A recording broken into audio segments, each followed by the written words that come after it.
Buenas noches, Orlando Luis, ¿cómo estás? Buenas noches, es un privilegio estar aquí contigo y con tu audiencia, que la sigo mucho tu programa y mi madre también lo sigue, así Eso que me dijiste, que la María doña Lazo. era una fan, la doña era una fan. Un beso, un abrazo para ella. Oye, me permíteme una anécdota, estabas hablando y me estabas sonriendo con lo del infante terrible y lo de leer y documentese. Recuerdo siempre la frase demagógica, por supuesto, de nuestro comandante en jefe. Dios mío. Yo no le digo al pueblo, cree. Le decimos al pueblo que lea y la cultura y que se instruya, ¿no? Muchas veces esa demagogia, ¿no? Ahora estamos en libertad, por supuesto, no estoy comparándote, pero como el poder, hablando de esas apropiaciones, se apropia de eso y, por ejemplo, en pleno descalabro de periodo especial, se aparece Fidel en un discurso y dice, lo primero que hay que salvar es la cultura. La gente muriéndose de hambre, lo primero, o sea, ese discurso funciona muy bien, hermano, en la narrativa de la izquierda que trata de educar, de ilustrar, y los hegemonos, los déspotas, pues han sabido apropiarse muy bien de ese discurso, del papel de los intelectuales en una sociedad. Quería Seguro. empezar con esa anécdota. Además, lean, sí, lean lo que yo permito que publiquen, ya tú sabes. Lean lo que a mí me conviene. Óyeme, Orlando Luis, yo tenía especial interés en que alguien más joven me descifrara sus sentimientos sobre esto y con toda libertad. Sí, podemos hablar de Padilla como poeta, Padilla como intelectual, más allá de él sobre todo, y sobre todo el hombre que se encuentra apabullado por una realidad. A mí me recuerda mucho eso a Kafka, a Gregorio Samsa, que Metamorfosis para los que no han leído el libro. Y a mí me sobrecoge pensar en Padilla porque después todos nos vimos en situaciones parecidas y el apendejamiento es terrible. Hay que estar ahí para entenderlo. Pero yo no condiciono nada. Dime tus impresiones, por favor. Bueno, vamos a hablar hoy bien personalizando y desde la compasión y desde el entendimiento, como siempre tú haces aquí, desde el civismo también y con un látigo, a veces con cascabeles en la punta y a veces pues le pondremos pinchos en la punta. Mira, el caso Padilla ocurre cuando, disculpa el personalismo, ¿no? Cuando yo soy concebido biológicamente, ¿no? Marzo, abril, no sé bien, no he preguntado en detalle, pero Había calor porque Padilla estaba sudando copiosamente. ese día, yo nací en diciembre, o sea, lo que quiero decir es que yo nací en diciembre del 71. Cuando tú le restas 9 meses a diciembre del 71, pues estamos más o menos por ahí, Sí. cuando ocurre la FEAR Padilla, sea la detención, sea el Congreso de Educación y Cultura, o sea, el mea culpa. Como tal, yo apenas estoy siendo concebido por mis padres, ¿no? Pero claro, uno va leyendo y sí te digo, desde que tuve inquietudes intelectuales, pude leer los prólogos que habían salido en los libros de Luniac, de Padilla, de Antón Arrufá, los transcritos de este mea culpa, que a veces uno decía, pero ¿quién transcribió eso? ¿Será verdad que dijo eso? ¿Será mentira? Las ficciones que han aparecido un poco al respecto y después los testimonios, incluido del propio Padilla, en sus libros, en sus artículos, después de Norberto Fuentes. Hay una novela de Pablo Medina ahora más recientemente que un poco que juega con eso. O sea, yo estaba tan familiarizado con lo que se dijo allí. Hablé con personas como Elio Orobio, gente que estuvieron allí y estaba tan familiarizado con esa noche, pero a la misma vez, hermano, yo sentía que esa noche no era verdad, que eso era como un mito que estaba dando vueltas y vueltas en el campo, como un dinosaurio que estaba dando vueltas en el campo cultural cubano, pero al fin y al cabo, ¿dónde estaba? O sea, fue tan así como se dijo, y de repente este material que sale a la luz pública yo estuve 2 días antes de poder reaccionar, antes de poder tener una actitud ahora lógica, racional, intelectual, choqueado. O sea, yo no lo viví, yo estaba siendo concebido, yo me entero de todos estos fenómenos 30 años después, pero a mí me choca poder descubrir un documento, me duele, me acompaña, que me acompañó 5 décadas de mi vida, como un dinosaurio, como un Titanic, como un misterio secreto, como un sucio secretico de alcoba, ¿no? ¿Habrá sido tan o no tan? ¿Actuó, no actuó? ¿Estaba destruido humanamente o todavía tuvo un nivel de resistencia, de libertad residual de individuo para el futuro? Claro, eso se coteja ahora con todo lo que dijo Padilla en diferentes momentos de su vida. O sea, yo al inicio no podía dar un criterio organizado, era choqueado por el documental que vi, pirateado, digámoslo abiertamente, pirateado. Esto es lo que se llama la piratería honorable. Hay una profesora de George Mason University que escribió sobre la piratería honorable, que es como decir, esto es un documento patrimonio mío, esto no pertenece a Padilla ni a Lica, esto es mío y tuyo y de los espectadores tuyos. Esto nos lo robó nuestro Estado, nuestro querido Estado totalitario, nos lo robó la utopía y de repente aparece. Y yo lo veo y pienso, ¿será una actuación? ¿Será real que es Padilla? Habrán puesto, la paranoia cubana llega en ese momento de choque hasta darnos cuenta que sí, en el año 71, en el periodo donde habían tantas brigadas internacionales yendo a Cuba a trabajar en los campos de caña, pues pasó este evento, ¿no? Y vamos a ir desdoblando, ¿no? Más o menos, pero esa primera sensación quería transmitirte esa turbulencia, no sé qué hacer. Ahora, el primer punto que me gustaría, si es posible, entrar por ahí es, ¿qué pasa? ¿Qué harías tú si cuando vas a un baño del aeropuerto de Miami aparecen unos papeles ahí que alguien dejó, una sueca, y cuando empiezas a sacar, está las cintas de Padilla? ¿Qué tú harías inmediatamente? ¿Qué haría yo, Orlando Luis Pardo Lazo, si aquí en Baruch College en Nueva York, sin querer, entrando, me la encuentro? O sea, ¿qué haría Pavel Giroux? ¿Qué haría un cubano libre, un cubano para el futuro? Cuando aparecen esas cintas, mi primera respuesta es, yo sin verlas, tan pronto me doy cuenta de lo que es, trato de difundirlas. Trato de hacerlas patrimonio público por si me matan, por si me las roban, por si me las quitan, por si me chantajean y me apendejo, ya están públicas ya. Entonces a mí sí me hay que matarme. Sí, ya yo las hice públicas. Ahora trato de esconderme, trato de ser un hipócrita, lo que sea, pero ya las hice públicas, ¿no? Y es lo que yo siento que ha tomado como un periodo de 2 años de elaborarlas, estetizarlas, salvarlas, limpiarlas, mejorarle el audio, editarlas, crear un documento didáctico. Bueno, y si cogen a un familiar de Pavel Giroux y lo chantajean en Cuba y él tiene que echar para atrás el proyecto y no se puede hacer público ni siquiera su documental. O sea, ahí hay un problema ético que yo pensaba, no estoy criticando a Pavel, creo que ha hecho algo valioso, pero yo pensaba que el primero de los cubanos, hermano, el primero de los cubanos que se topara esa cinta, si es que existía, estaba seguro que la habían diluido en ácido la seguridad del Estado. Si esa cinta existía, el primero de los cubanos que se la topara y quisiera así, mirara el filme o el video, inmediatamente la iba a hacer pública, no matter what, salvando su identidad, lo que fuera, pero ya pública, que es lo poco que podemos hacer el pueblo cubano, los perdedores, porque no nos llamemos los perdedores de esta historia, que es el pueblo cubano que no acabamos de poder liberarnos del totalitarismo. Al menos podemos hablar, recuperar esa voz, ¿no? Aparece el documento y todavía el documento viene rodeado de una élite de productores, de realizadores del ICAI, que si los Rebeca Chávez, que si los Giroux, que si los directores de cine, que si los directores de festivales de cine, que directores de cines ahora, todo toma tiempo, el cine en serio necesita producción, la producción necesita distribución, y de repente uno mira así y dice, tanto lío con la democracia total, ¿para qué? ¿Para esto? Para que aparezca el material y no corramos a compartirlo con todos y para el mal de todos, compartirlo. No, antes de compartirlo, si me cayó en mis manos, tú me disculpas, yo voy a hacer una novela. Y cuando publique la novela, después voy a considerar si lo hago público o no. Pero primero lo tengo yo, porque el saber es poder. Y eso me espanta un poco.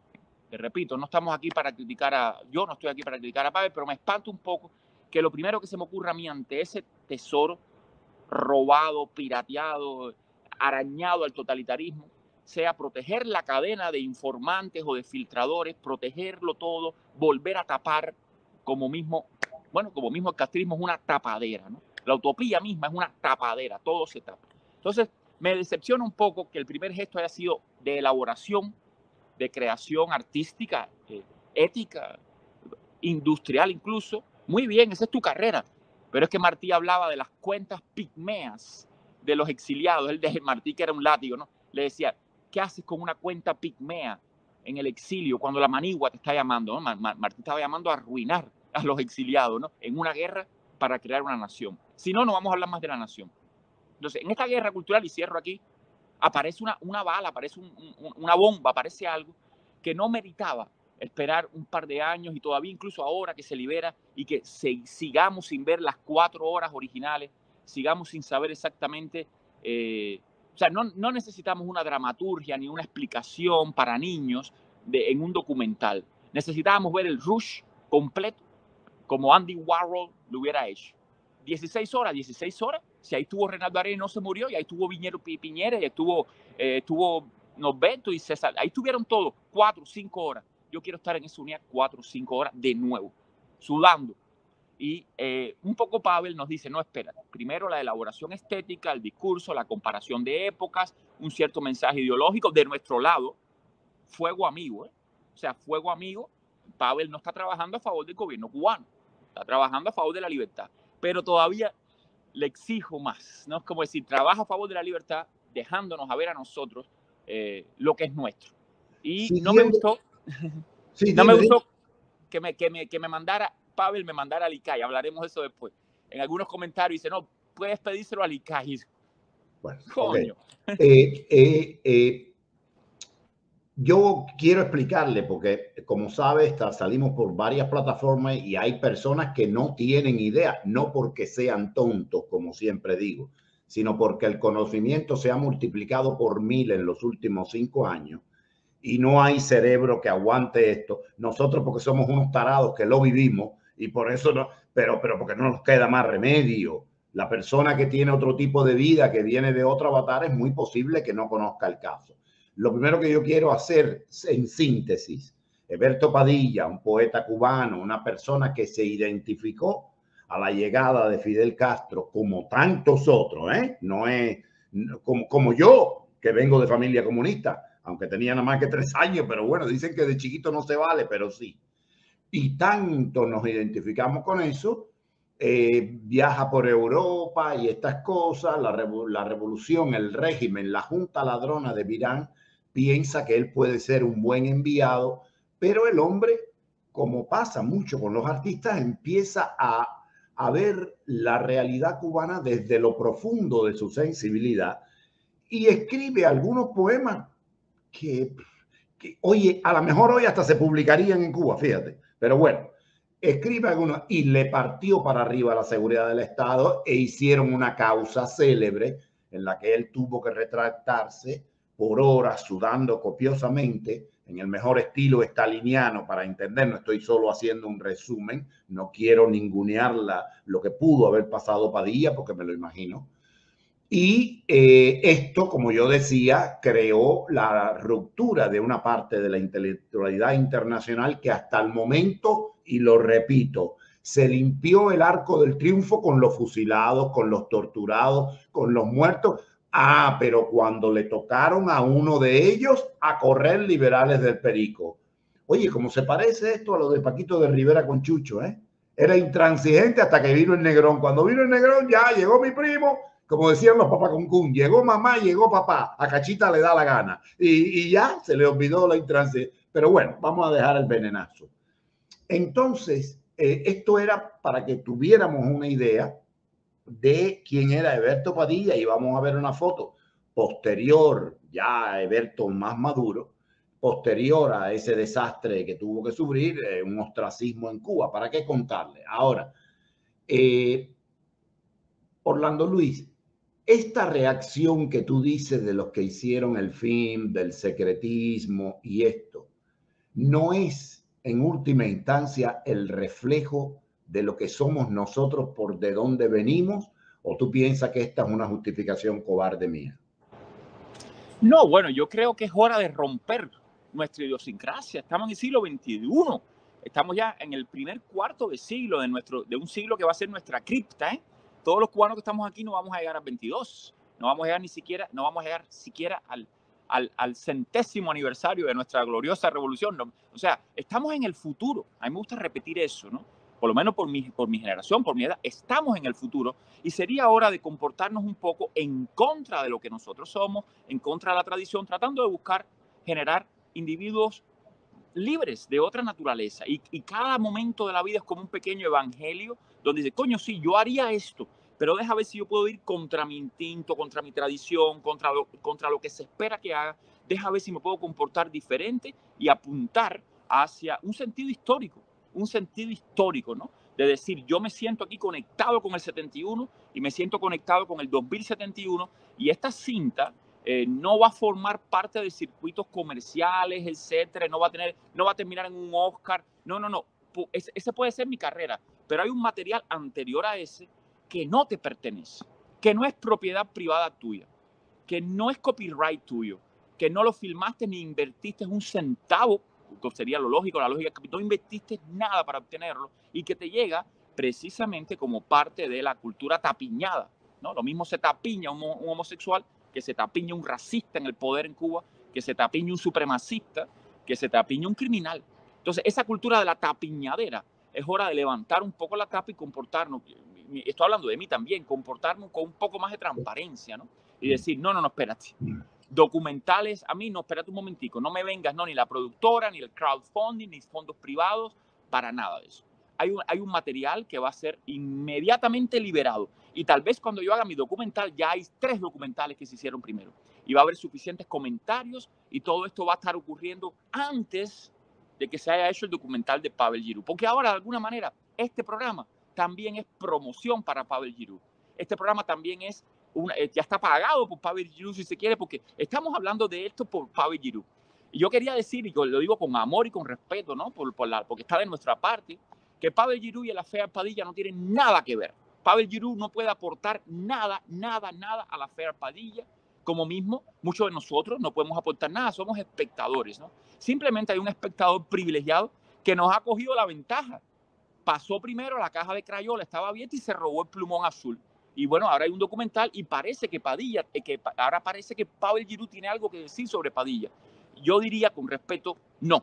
Pavel Giroux no tiene nada que decir como Padilla, excepto un técnico que ha tenido un privilegio, que nos fue escamoteado a todos por el castrismo y ahora nos fue escamoteado también por esta cadena postcastrista de Rebeca Chávez. Sabe Dios si Alfredo Guevara se lo dio a uno de sus amantes para que lo viera, pasó por manos del otro, y Quesada se lo dio a Aldana se lo dio a Robertico a Felipito, y Felipito lo devolvió. O sea, esa cadenita castrista, esa continuidad. Ahí está la verdadera continuidad del castrismo. Se pasan estos documenticos culturales, un inédito de Reinaldo Arena, que le había escrito, no digas nada, tú no digas nada hasta que yo te voy. Esa cosita. Y yo creo que hay una serie de cosas en dictadura, porque tal vez, ¿sabes qué? A lo mejor no estamos en dictadura nada.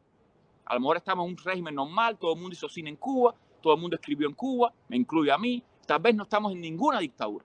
Y entonces por eso el material se ha tratado como un material comercial que se protege, contratos legales, festivales de cine. No estamos tan urgidos de la democracia, nada, como lo pintan los medios internacionales. Esa es la actitud un poco de un realizador como Pavel Giroux. Cuando llegue a Chile, si yo fuera de la izquierda chilena, esa es mi actitud.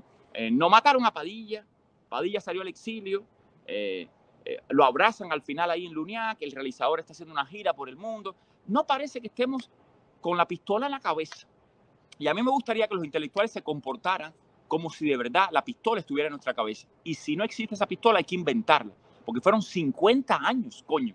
50 años de un material prometido, perdido, mítico, que de alguna forma iba a demostrar que no somos paranoicos, que no somos locos. Pero también me gustaría hablar de lo que oculta el caso Padilla. Fidel Castro, yo soy un gran castrólogo, no astrólogo, castrólogo. Y Fidel Castro, oye, me le costaba trabajo hacer algo para perder, ¿eh? Esto puede haberle salido mal o no, pero él tenía el don del revés en victoria.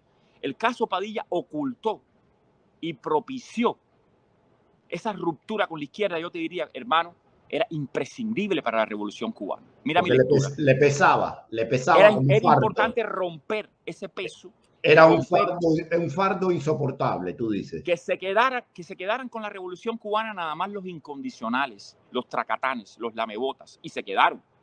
Pero que acabar de salir de toda una serie de gente fuera de Cuba y dentro de Cuba, que se viera claro quién era el enemigo, porque Cuba estaba entrando directamente en el quinquenio negro, en la década negra, el quinquenio gris, estaba entrando directamente ya en el estalinismo de institucionalizar, esterilizante, de realismo socialista, donde la gente iba presa por un poema pesimista. Y ahí está René Ariza preso, Manuel Bayaga preso, Néstor Díaz de Villegas preso, Reinaldo Arena preso, incontables intelectuales presos de verdad. Y Padilla esperando que lo dejaran salir de Cuba en el año 79-80. O sea, Padilla también invisibilizó una serie de fenómenos que se convirtieron en un affair cultural, en un yo denuncio, en una política errada de la revolución, un poco intolerante, pero invisibilizó la realidad que era patá por puerta, patá por culo y para la prisión de Ariza, por escribir un poema pesimista. O peor, o sea, podía ser peor porque un muchachito esto que cojan con 19, 18 años en los talleres literarios, que se puede ver como la estalinización de la cultura, pues ese muchachito a lo mejor se colgó de su casa por ser homosexual y haber escrito un poema gay. No habían poemas gay en Cuba en los años 70. O sea, los gays no existían en esa época o no escribían. O sea, Padilla invisibiliza una serie de cosas y le da importancia a otras. Y muy importante, recomiendo a la audiencia leer el libro, ¿no?, de Padilla, ya escrito en el exilio, cansado, pero a la misma vez más reflexivo, más lúcido, de la mala hora, ¿no? Y un poco cómo él reflexiona y cómo todavía está esa relación directa con Fidel, la mala memoria, discúlpame, tengo la mala memoria, ¿no? Cómo todavía él reflexiona y confiesa, ¿no?, que Fidel le dice, vas a salir al exilio y te vas a dar cuenta que estos fueron los mejores años de tu vida. Te vas a dar cuenta que el papel que tú tenías aquí como intelectual, tal vez te pasaste, pero no lo vas a tener nunca en ninguna parte del mundo. Y tenía razón Fidel Castro. Con todas las becas que ganó, aunque Ronald Reagan le haya dado un premio, el intelectual en la utopía, el intelectual en el castrismo, pues se ubica como en un punto fundamental. Claro, como comiendo de la mano del amo, y se convierte en un sargento literario, por un sargento literario que viaja el mundo completo, ¿no? Y allá va Roberto Fernández Retamar y se encuentra hasta con Borges, mandado por Casa de las Américas, y le puede pedir unos poemas, y es el traductor oficial de que trae a Borges a Cuba, vaya, traductor cultural de introducir a Borges en Cuba, aunque Borges le había dado la mano a Pinochet, pero estaba ciego. O sea, el intelectual coge un poder tan asqueroso como el poder del hegemón, ¿no? Y muchos intelectuales no pueden renunciar a eso. No pudo renunciar Carpentier.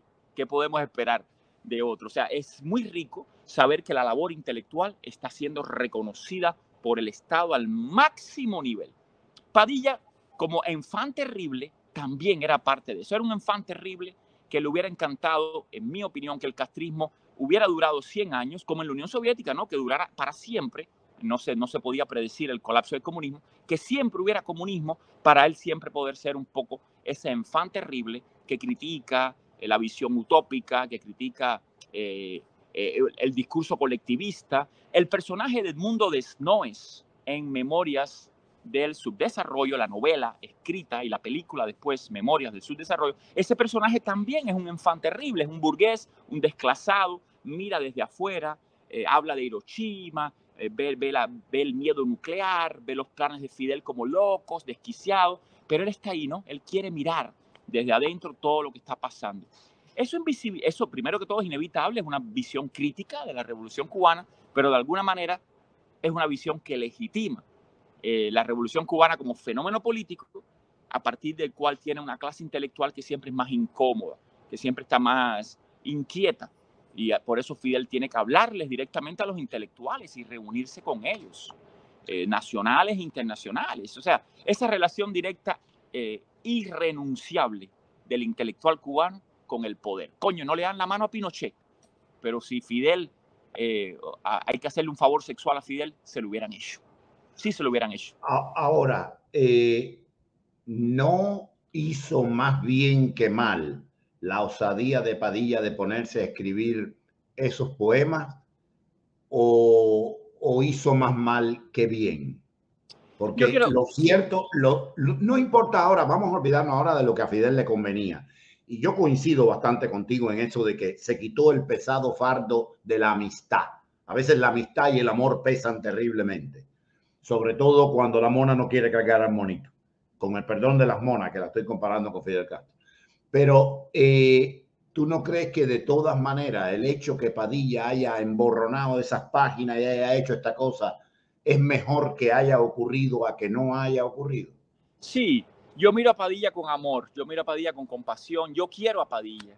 Entonces ya es difícil, ¿no? Cuando tú quieres una persona, quiero a Padilla alcohólico en Miami, semi olvidado, siempre fue Padilla, pero ya le costaba trabajo incluso dejar de ser Padilla, ¿no? sin una conexión clara con el exilio, verdaderamente, sin una conexión clara. Su lenguaje era demasiado complejo, demasiado intelectual para mezclarse con determinadas líneas y sectores de pensamiento político en el exilio y fuera del exilio. La debacle familiar, la debacle matrimonial de Padilla, la debacle de su cadáver secuestrado por la familia y que no lo puede ver la persona que él amaba en el momento que muere, la debacle de Padilla pidiendo regresar a Cuba, y sí lo pidió, y sí se lo pidió a varias personas como a Reina María Rodríguez, aunque se ha dado por decir que no, que eso es una infamia para pintarlo como un no. Sí lo pidió y lo honra, lo honra. Esa doblez de rodilla, esa doblez de cerviz, también lo honra. Su debilidad, su vulnerabilidad, quería ver a Cuba.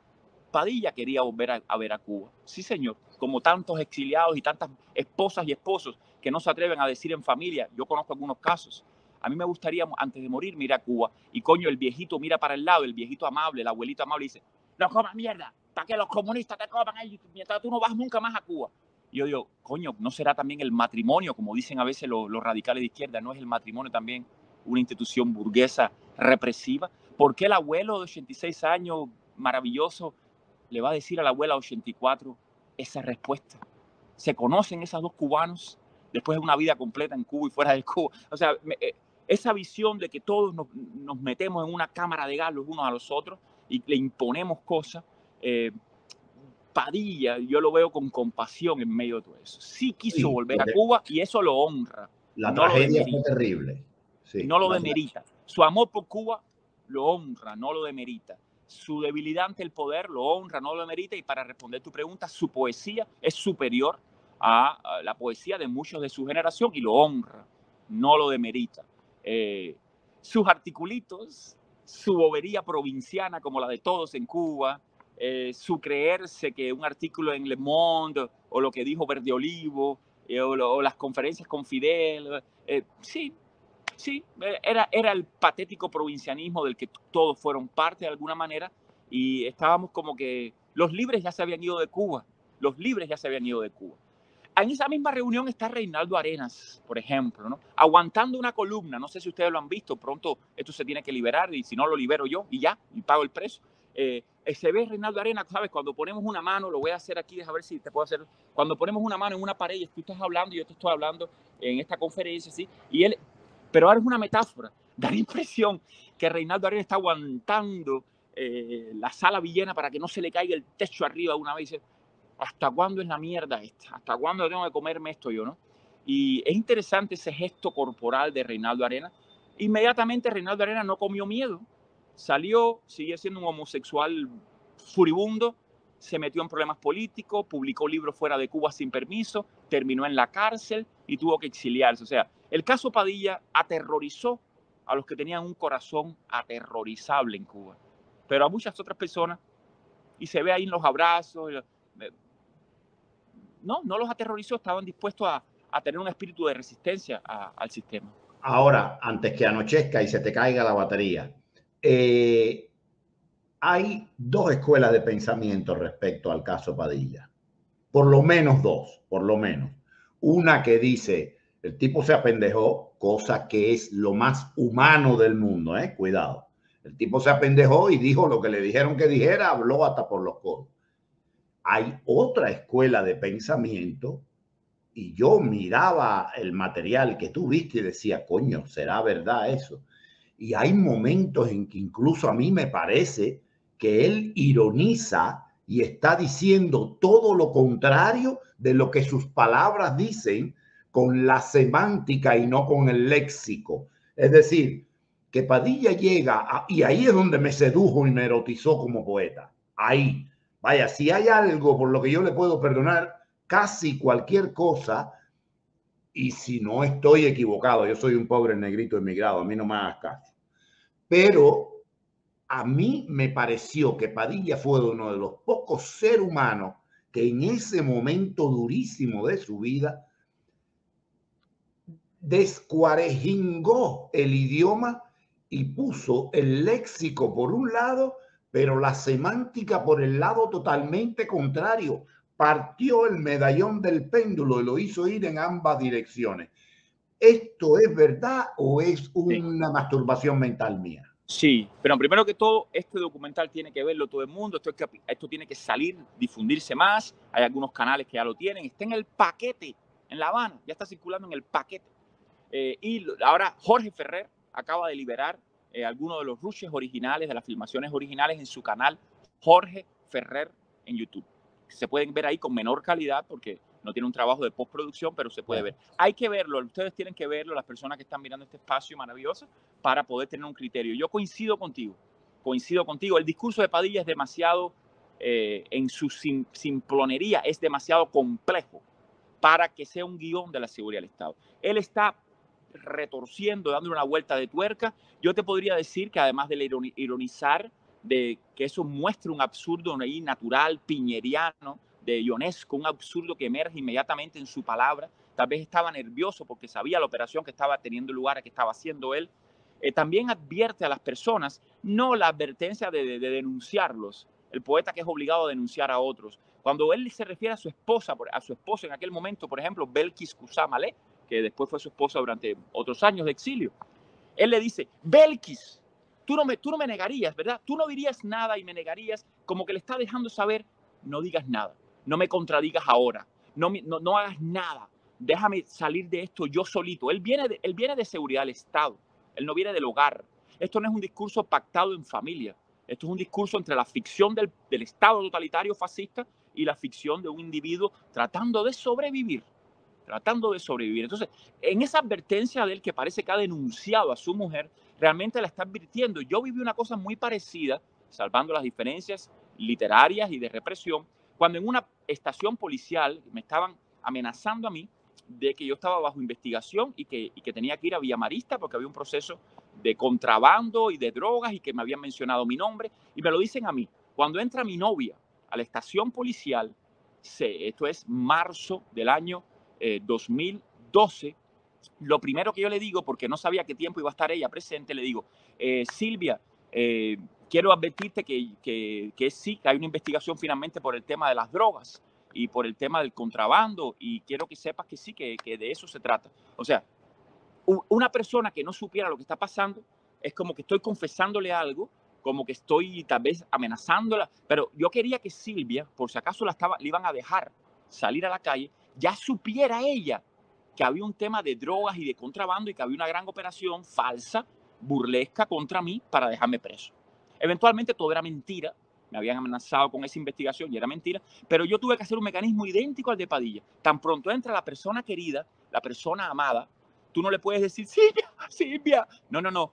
Sí, Silvia, esto, qué bueno, sí, porque finalmente este es el caso de la droga y del contrabando, ¿viste? Estoy ya bajo investigación, finalmente estoy bajo la investigación. Rápido, para que ella sepa inmediatamente, por la conexión de corazones y de mentes, que ella sepa inmediatamente que se trata de una operación contra mí seria. Después resultó ser una bufa.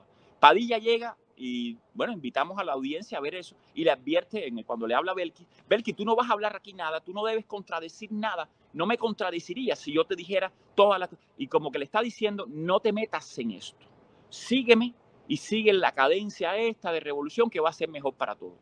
Podría haberse sacado un zapato, podría haber dado un zapatazo, podría haber cogido un micrófono y tirarlo, le hubieran puesto sustancias en venas y le hubieran freído la cabeza. Ahora, si Padilla estuvo o no golpeado, vejado, como hay testimonio de él mismo en seguridad del Estado, bueno, queda en su conciencia, en este caso en su memoria ya, ¿no? Si Padilla estuvo sentado en un aire acondicionado, entrenado por alguien, y esto formó parte de otro modelo, que no queda bien parado él ahí, tampoco lo vamos a saber. Su función sí es clara. Demostró que ya Cuba venía directo en una cultura estalinista, que no iba a haber más espacio para el disenso revolucionario. Sí, Que ni no se siquiera podía hacer, dentro de los marcos de la sí, revolución. no se podía ser revolucionario en Cuba ya. Quisieras resumirlo así. A partir de ese momento, Padilla nos anuncia que en Cuba no se puede ser revolucionario, porque él lo era. Él era revolucionario, punto y aparte. Y es el revolucionario el que se tiene que acusar de contrarrevolucionario. Ni un solo contrarrevolucionario cubano se acusó jamás de revolucionario. Pero son los revolucionarios los que se tienen que acusar de contrarrevolucionario. Eso revela que estábamos en dictadura. una dictadura filantrópica, lo que usted quiera decir. Estábamos en dictadura y Padilla lo revela. Si fue un plan de la seguridad del Estado, bueno, la seguridad del Estado quería revelarle al mundo que estábamos en dictadura para que nos respetaran. Si no fue un plan, si salió mal, bueno, pues salió mal. Hubo que arreglarlo después. No sé. Pero, por ejemplo, muchos intelectuales se humillaron muchísimo. Cortázar terminó de rodillas, tan grandotote que era, tenía una enfermedad gigantista, terminó de rodillas. Invito a la audiencia a leer el poema Policrítica. Vamos a darle un minuto para que tomen un lápiz. Policrítica. Policrítica a la hora de los chacales. Googleen eso. Policrítica a la hora de los chacales y veremos a Julio Cortázar hablando de mi caimancito dormido, que los chacales. Óyeme, Julio Cortázar, el autor de Rayuela, mucho peor que Padilla. Mucho peor que Padilla escribir Policrítica a la hora de los chacales en serio para pedirle perdón a la Revolución Cubana por haberse equivocado y haber firmado una cartica crítica a Fidel Castro. Compañeros y compañeras, a Fidel Castro no se le critica. Se acabó. Estoy hablando a toda la audiencia. Usted es un intelectual. No, usted es un intelectual. Usted tiene que saber en Islandia que usted no critica a Fidel Castro. Usted es un intelectual. Usted tiene que saber en Australia que a Fidel Castro no se le critica. Punto y aparte. Y déjame terminarte con una anécdota de esto. Yo estuve en Islandia un año. Un poeta, uno de los más enfants terribles de Islandia, provocador, contestatario, antisistema, me dice, ven a un performance mío que voy a leer como si fuera poesía, discursos de dictadores del siglo XX, y quiero que vengas, porque voy a incluir a Cuba. Yo, qué lindo, qué bueno. Fui allí a un discurso, un performance, donde él iba a incluir discursos de dictadores de todos los continentes y estaba Cuba incluida. Qué bueno. Tú puedes creer que ese muchacho encontró lo que ningún cubano tiene, ni ha encontrado jamás. Incluyó un discurso de Fulgencio Batista. Año 2015. Y un poeta de Islandia incluye el discurso del mulato lindo, que si dio 5 discursos y si los discursos no sirvieron para nada fue mucho.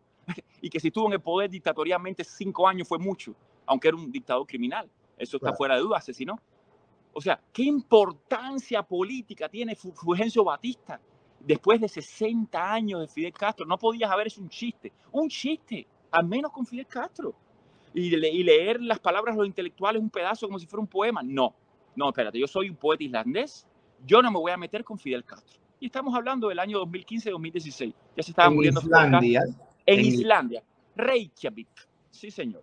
Entonces te das cuenta que en ese sentido, bueno, Padilla tiene que haber tenido sensaciones muy contradictorias porque el caso Padilla no solamente invisibiliza la represión real, hermano, la represión real de personas que estaban siendo llevadas a la cárcel inmediatamente sin tener que hacer ningún mea culpa, ni ningún mea nada, ni ningún caso internacional. A la cárcel, algunos murieron allí, otros se enfermaron de los nervios, y lo digo con dolor, como René Ariza, además que honorable enfermedad de los nervios. Tener los nervios destrozados por el castrismo es mucho más honorable que ser el verdugo que te destroza los nervios. Es mucho más humano. Demuestra que ese tipo tenía una fibra humana. El verdugo no tiene fibra humana. El que se vuelve loco, al que lo enajenan, al que lo vuelven paranoico, el que se termina suicidando, yo creo que hay más esperanza en ese suicida, en ese loco, que en el verdugo racionalista que termina a lo mejor, y disculpa que termine con esto, pero que termina a lo mejor en Hollywood, produciendo filmes después de haber sacado de Cuba el documental que revela la represión, viaje al final de la revolución y cosas así, ¿no? El caso Padilla. Entonces, hay algo de vulnerabilidad y de humanidad que me falta en todo este affair que estamos viviendo ahora. En este caso Pavel Giroux que estamos viviendo ahora. ¿Tú has hablado con Pablo y le has dicho tus opiniones? ¿Se las han mandado en algún momento o algo? No, o sea, yo, sabes, lo que se publica público es público, entonces yo he publicado 2 o 3 cositas, a veces más provocadoras, pero el artículo más serio, tal vez, creo que te lo compartí, es el que se llama Padilla desaparecido, donde trato de no ponerle el foco, o como decimos los cubanos, no ponerle el dedo directamente a Pavel Giroux, porque de alguna manera no es el mejor gesto personalizar como si él hubiera hecho algo malo. Como bien tú dijiste, tal vez todos los cubanos lo hubieran hecho. Yo lo que estoy proponiendo a todos los cubanos, lo que me estoy proponiendo a todos los cubanos es, tratemos de romper esa lógica, ¿no? Usted, Jorge Ferrer, usted tiene este material, usted tiene que subirlo inmediatamente. Usted es Pavel Giroux, usted tiene este material, usted tiene que subirlo inmediatamente. Si no, ¿para qué diablos queríamos la internet? tanto lío con la democracia y con la informatización que iba a democratizar el país. ¿Para qué queremos el Internet? Si no es para que se acabe. Al final sonamos marxistas, ¿no? La propiedad no era un robo. La propiedad no era un robo según los marxistas. Coño, ahora viene la propiedad del Estado, es un robo, públicala, sal de eso, sácate de ahí, quítate eso de arriba, muchacho. Y después tú serás un documentalista más de todos, algunos con más dinero, otros más amateur. Yo mismo hubiera editado, hubiera hecho algo, hubiera hecho una parodia. Todos hubiéramos hecho cosas con los ruches originales. Tal vez yo hubiera llorado viéndolos, los ruches originales. No, ahora de alguna manera tenemos que comer de la mano del artista. Tenemos que comer de la mano del intelectual, que además hizo cine en serio y que además en algunos comentarios en la internet después del filme, mi consejo ahora para Pavel Giroud, que además con amor, es: Pavel, suelta el teléfono, suelta las redes, no te conviene en este momento. No hables más. Ahora déjanos hablar a nosotros, el público, la audiencia, los snobs. No hables más. Ya tú hablaste bien con tu documental, no tienes ni que defenderte, porque ha comenzado a decir cosas como que hay mucha gente que tiene esta copia, hermanito. Pídesela al ICAI, pídesela al G2, no me la pidas a mí, hay mucha gente que la tiene. No está bien. Sabemos que tú la tienes y tú inmediatamente como cubano libre eres el que tienes que hacerlo. Como mismo Martí mandaba a la gente para la Manigua, ¿no? Hey, ¿por qué viene el cabo este aquí a hablar si yo tengo aquí mi esposa y mi familia? Me va a dejar sin recursos aquí en Tampa. Yo soy un negro tabaquero y él nunca hizo nada por mí. Martí nunca hizo nada por mí. ¿Por qué viene este tipo a hablarnos de la patria, de un ideal de civismo? Bueno, porque ese es el ideal de una nación democrática que tenía Martí en la cabeza, que emocionaba a esos trabajadores, que eran muchos de ellos analfabetos, y que aprendieron a leer para poder leer el periódico Patria. Qué cosa más conmovedora, aprender a leer porque ese hombre los había fascinado, ¿no? Ahora, en ese mundo cívico, la actitud de retener un material original del Estado cubano no cabe. En un mundo capitalista, aquí en Nueva York, donde yo estoy, en las universidades, en la academia, en el mundo del copyright, pues lo que ha hecho Pavel Giroud es lo que había que hacer perfectamente. Yo lo que estoy proponiendo casi que es como un anticomercialismo. No es el momento de ganar dinero ni de ganar premios con materiales de esta índole. Cuando aparezca Fidel Castro mandando a matar a Oswaldo Payá, o cuando aparezca la llamada telefónica que hubo entre Raúl Castro y el cardenal Jaime Ortega, donde Raúl Castro le obligó al cardenal Jaime Ortega a llamar por teléfono a todos los presos de la Primavera Negra para ofrecerles exilio, cuando aparezca esa llamada telefónica, no, espérate, esto no debiera saberse ahora, tal vez yo pueda hacer un documental cuando Raúl se muera. No. Materiales del Estado cubano para Wikileaks tienen que salir inmediatamente y caiga quien caiga, proteja su identidad, proteja a su familia, el material tiene que subir de manera anónima y que el G2 cubano diga que es apócrifo. Tiene que subir el material de manera anónima inmediatamente. Ya, de todas formas, esto es una discusión tardía. Pavel Giroud vio el Rush original hace por lo menos 2 años. Yo diría, Pavel Giroud vio este material hace 18 meses, que fue exactamente el tiempo en que se hicieron las negociaciones secretas entre Obama y Raúl Castro. 18 meses de silencio. Nuestra nación, nuestro pueblo vive siempre 18 meses en el pasado. Nos enteramos de todo 18 meses después que pasa. Así que bueno, parece ser que es nuestro destino, este 18-mesismo. No sé si me hago entender, ¿no? De todo nos enteramos cuando ya se han arreglado los poderes, las productoras, las conexiones, los viajes, los pasaportes, los festivales. Siempre nos enteramos, coño, 18 meses demasiado tarde de todo. Yo esperaba que no, que era la hora de que nos íbamos a enterar 18 segundos, cuando después de 60 años, el caso, 50 años, el caso Padilla llegara a la luz. Pero te repito, estaba convencido de que había sido diluido en ácido y que había sido destruido porque es un material irrelevante. No ayuda a nadie en la revolución, no ayuda a nadie en el gobierno, es aburrido y sería muy interesante saber si Fidel Castro lo vio. Mi apuesta es que Fidel no veía cosas de maricones. No, mariconerías no. Y lo digo con toda la propiedad, así hablaba él. Y así hablaba Ernesto Guevara. Cosas de maricones. Sí, así cosas hablaba. de maricones, no, Andrés, no, eso a mí no. Y lo dice en el documentalito, ¿no? En ese, lo que pone, dice, yo no he visto PM, me gustaría tener tiempo para verlo, pero hay un debate de maricones, básicamente, ¿no? O sea, esa machorrería fascistoide, ¿no? ¿Y qué cosa es Luniac? ¿Quién tenía pistolas en Luniac? ¿Quién tenía cojones en Luniac? No me jodas. ¿Lezama Lima tenía cojones? No para Fidel Castro. Entonces, es toda esa inversión de valores del gangsterismo hecho Estado, de la mafia hecho Estado, tomará un tiempito. Tomará un tiempito. Cada una de esas personas yo creo que hizo su resistencia, Lezama hizo su resistencia, Piñera hizo su resistencia, los cómplices hicieron su resistencia. Algunos morirán en el cinismo, algunos morirán en la rabia, o murieron ya en la rabia y en la humillación total, pero cada cual hizo lo que pudo, Andrés, en un estado, en Alemania 1934, 33, no era otra cosa. Alemania 1933, 34 sin judíos, no había que joder a los judíos. Entonces... Yo, y no es que quiera cerrar, pero tengo miedo que se te acabe la batería. A mí lo que me gusta de este diálogo, y yo en la próxima semana o la otra voy a traer a una de las hijas de Padilla, y voy a tratar de traer también a Giró. Es decir, yo quiero que todo el mundo dé su opinión como debe ser. Y yo quiero pensar, no estoy seguro, fíjate, porque yo ya me he puesto tan escéptico, pero yo quiero pensar que viendo estos intercambios, Padilla, donde quiera que esté, finalmente concluirá que para algo sirvió. Y dice, bueno, si esta gente está, olvidémonos que sea de mí. Hay un grupo de cubanos, cubanoamericanos, como tú los quieras llamar, que están debatiendo a camisa quitada sobre un objeto o un fenómeno. Coño, cuánto me hubiera gustado vivirlo. Sí, yo sí. Espero que él tenga esa sensación, aunque algunas cosas que se digan no le guste. Esa es la democracia. Pero sí, nadie está denigrando ni a Padilla, porque además, te repito, yo estuve 6 o 7 horas en una suite de La Habana Libre con aire acondicionado. No me tocaron un cabello, cuando eso yo tenía un natural enorme. Aunque tú no lo creas, yo también tuve cabellos. No me tocaron uno, me dieron a beber agua y me meé y me cagué, Orlando Luis, del miedo.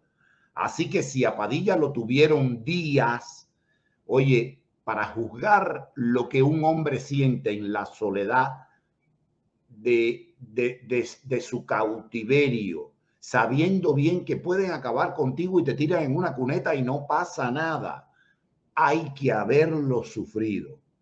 Entonces, está muy lejano de ninguno de nosotros juzgar si Padilla por fin lo dijo por esto, si sintió miedo. Es que si sintió miedo se parece más a mí. Es más antropológico, es más ser humano.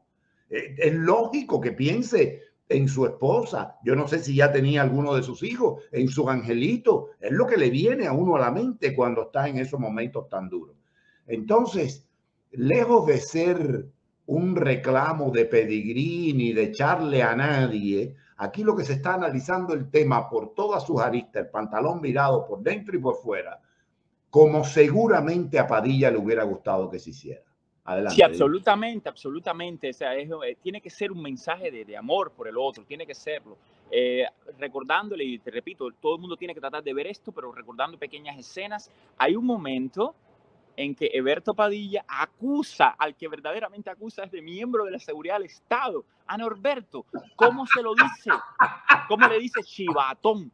En su cara. Norbertón, mira la pronunciación, Norbertón Chivatón. ¿Cómo se lo dice? Le dice, porque tú sabes bien que me has comentado, Norberto, que tú también has colaborado, por supuesto, con estos compañeros. Tú sabes que tú has colaborado muy de cerca, ¿verdad? Y Norberto está así, con las patillas de guagüero y de matón de barrio.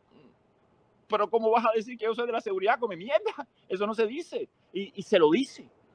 Tú sabes que tú colaboras y no sé qué con la seguridad y a pesar de los problemas, como que Norberto no debería tener problemas porque es de la seguridad del Estado.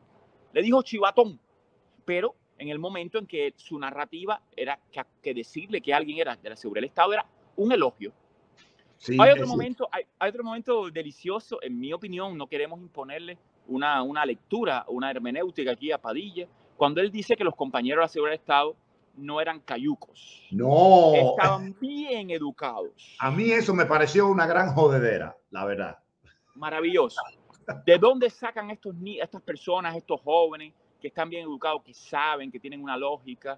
Que, bueno, ahí ya ni la CIA, ni el FBI, ni el Mossad, ni el M13, ninguna inteligencia. Sí, hay ingenieros, hay no sé qué, pero el tipo que te lleva preso es un cayuco con instrucción, con unas reglas. El tipo que te lleva preso no puede saber nada no puede, por ley, no puede saber nada de las especificidades técnicas del campo literario.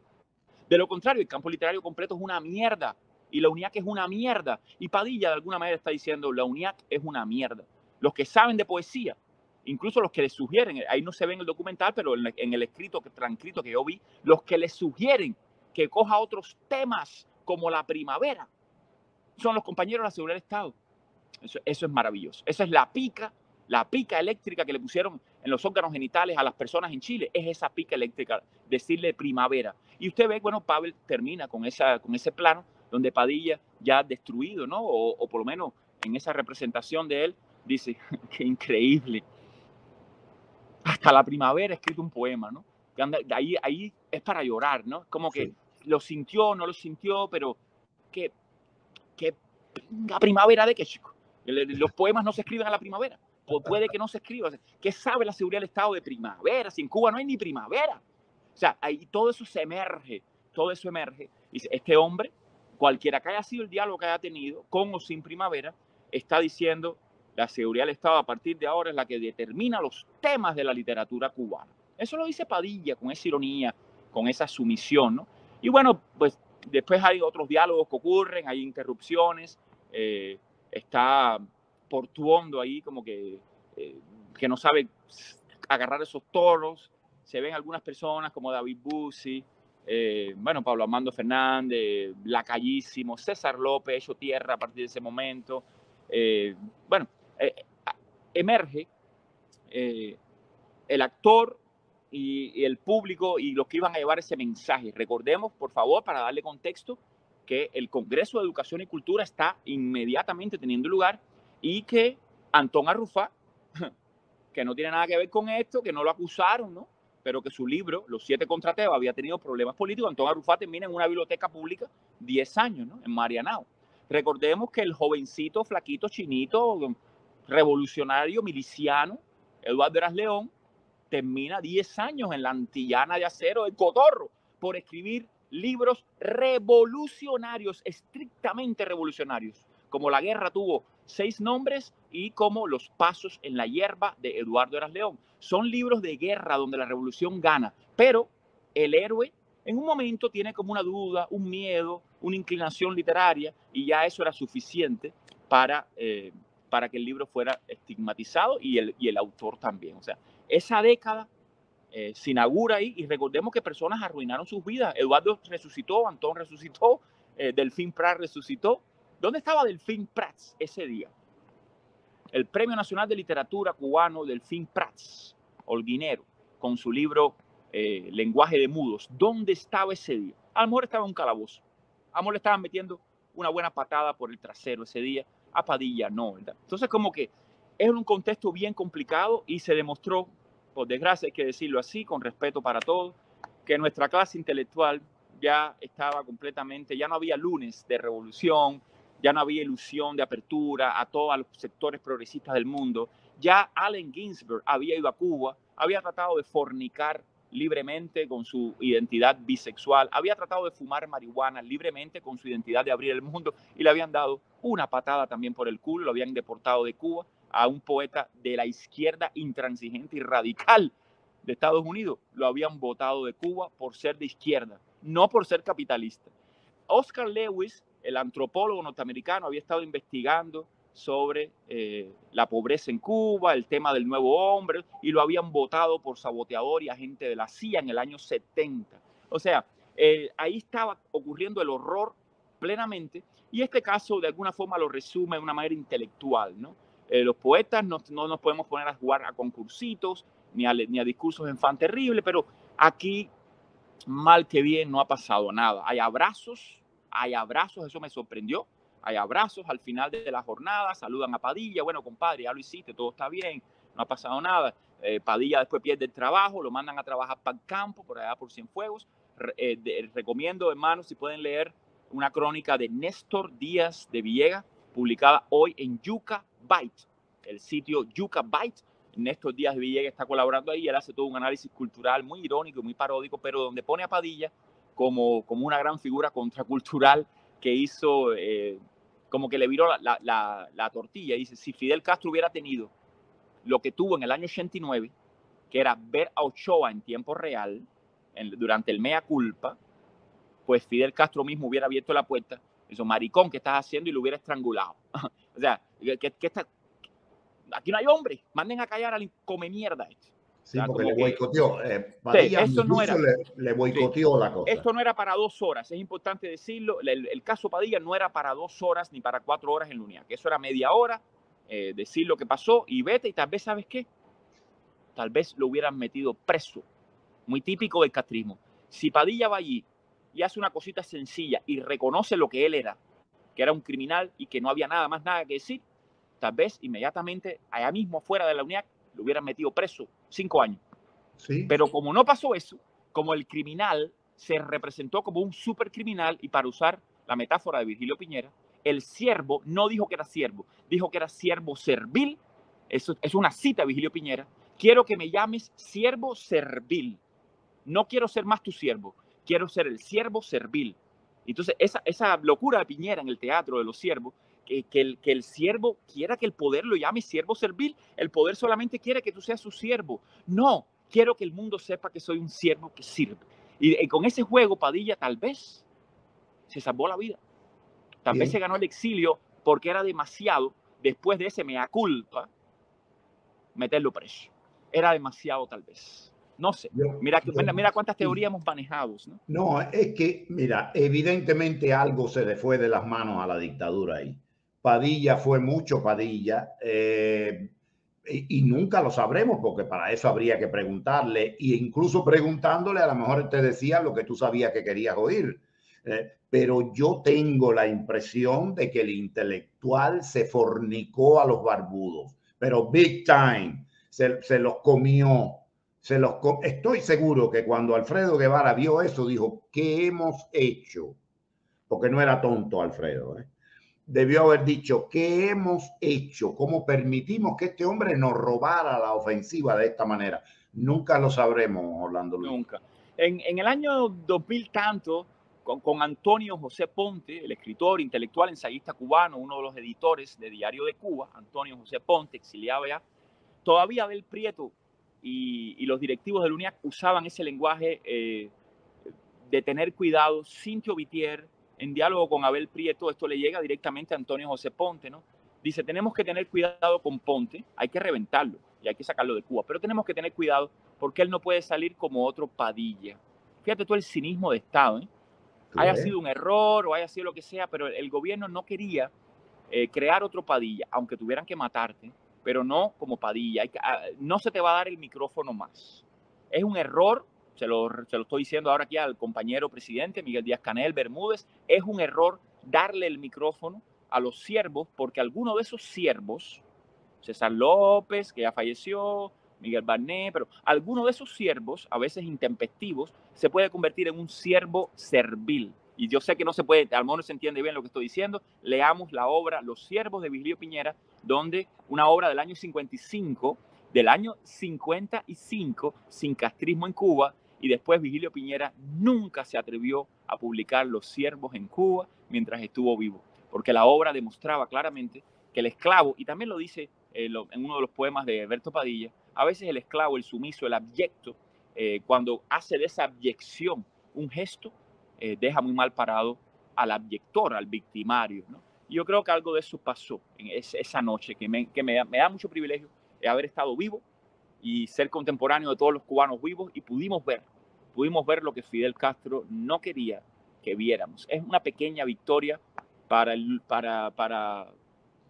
espíritu humano, para el pensamiento humano, y propongo, amén de fajarnos y tirarnos un poco de piedra, que también tengamos un momento de gratitud, un momento de agradecimiento a la vida, en ese sentido un momento de agradecimiento a Pavel Giroux. Lo vamos a reclamar 1000 cosas, pero él pudiera también haber tomado ese documental.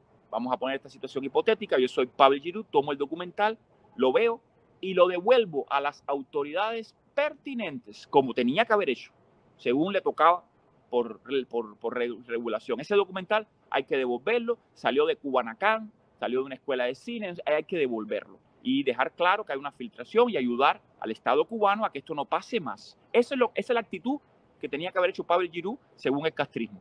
No lo hizo. No lo hizo.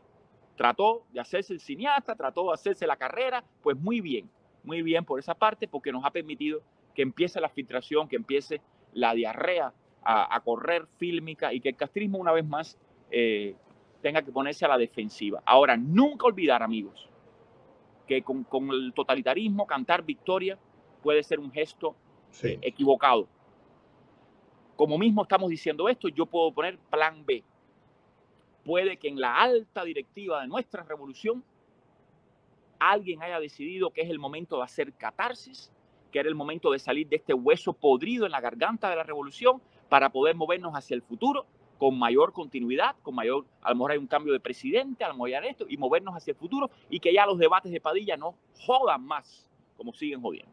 Ya esto se hizo catarsis, se vio, el hombre estaba ahí, el hombre habló, el hombre, alguien puede decir que es un delator, y las lecturas se empiezan a complejizar y no se entiende bien, se siervo servil, y ya pasó, ya se vio Padilla, en 5 años se va a hablar infinitamente menos, y esto es un caso que ya no tiene la importancia intelectual que tuvo en el siglo XX. El castrismo está listo para moverse al futuro, hay que revelar ciertas cositas. Una de las cositas de las que había que salir es del caso Padilla, y el castrismo ahora salió de eso, mediante una autofiltración, y esto no lo sabe Pavel Giroux, le llegó a sus manos, él cree que le llegó por manos amigas y a lo mejor le llegó por manos enemigas de la libertad. Eso también tenemos que tenerlo presente. No cantemos victoria jamás mientras haya totalitarismo en Cuba, porque el Ministerio del Interior, y con esto cierro, como en el Ministerio de la Verdad de George Orwell, el Ministerio del Interior es un ministerio que crea verdades, que crea realidades a través de la mentira, de la manipulación.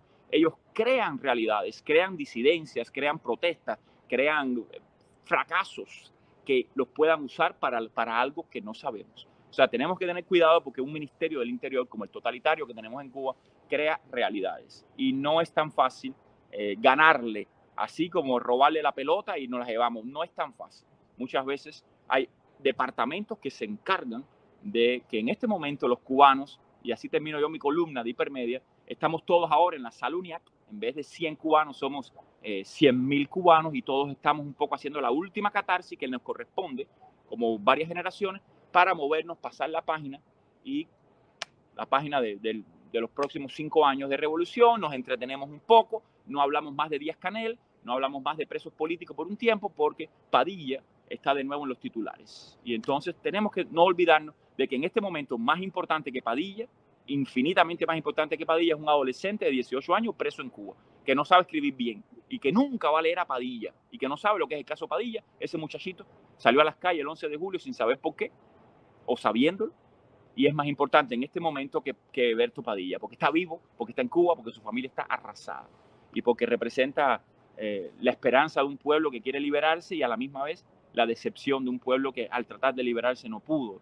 y el castrismo explota esas olas de esperanza y desesperanza. Así que importante debatir, importante la concordia y a la misma vez, en un momento determinado, decir Padilla no importa. También yo creo que tenemos que tener esa multiplicidad de enfoques, que no quede claro que en este programa vamos a determinar la verdad. No, para nada. ¿Con qué? ¿De dónde? ¿De dónde?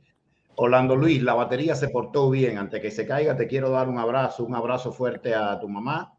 Gracias. Gracias. Creo que diste una perspectiva interesante. Como te dije, yo le rogué a María Padilla, una de los vástagos de Padilla, lógicamente, que estuviera aquí pronto para que ella dé su ángulo. Voy a invitar también al director, si me honra con su presencia, para que dé su ángulo, pero cada vez estoy más convencido de que Padilla está más contento con este tipo de cosas que lo triste que se pueda poner por cualquier tipo de consideración en su contra. Porque además, no hay consideraciones en contra de Padilla, simplemente calibración de la realidad de los avatares y las coyunturas. Y el hombre no es más que uno de los tantos fenómenos en medio de una época tumultuosa. Y le tocó a Padilla. Yo quiero pensar que esto le dé más paz a su alma, un alma torturada, una persona que pudo haber sido mucho más feliz de lo que fue y que quizás, a veces yo pienso que a lo mejor él sabía que iba a levantar roncha. A lo mejor no se imaginaba que la roncha iba a ser tan grande, pero quizás él asumió el riesgo cuando escribió Fuera de Juego. Nunca lo sabremos. Un abrazo. Coincido. Así que luz para Eberto Padilla, luz para su alma, compasión y concordia para Pavel Giroud. Tenemos todo el derecho de darle con un latigazo, pero el castrismo, y con esto me callo la boca ya, el totalitarismo no entra en el espacio de la ternura humana. Si los cubanos podemos ser capaces de tener esa ternura y esa concordia, y cierro con la frase de Martí, bien conocida, ¿no? Que es el amor quien ve. No es la razón, no es el conocimiento, no es ni siquiera la memoria histórica ni el dato científico. Científico es el marxismo, eso sí es una ciencia, pero no es el dato científico lo que nos permite esa concordia entre cubanos, es el amor quien ve. Y parece que está hablando un pastor de una iglesia, pero no, está hablando José Martí, está hablando de política, y está diciendo que es el amor el que permite ver y el que permite tener ese gesto de de compasión, de ponernos en los pies del otro y entender las vulnerabilidades del otro. El castrismo no entendía de vulnerabilidades y los cubanos libres tenemos que entender de eso. Muchísimas gracias a ti y a toda tu audiencia. Un abrazo, cuídate. Gracias. Bueno, tuvimos a Orlando Luis Pardo Lazo. Yo lo llamé a propósito porque sé que es un enfant terrible. Casualidad que ese era uno de los motes que le pusieron a Padilla los medios occidentales de prensa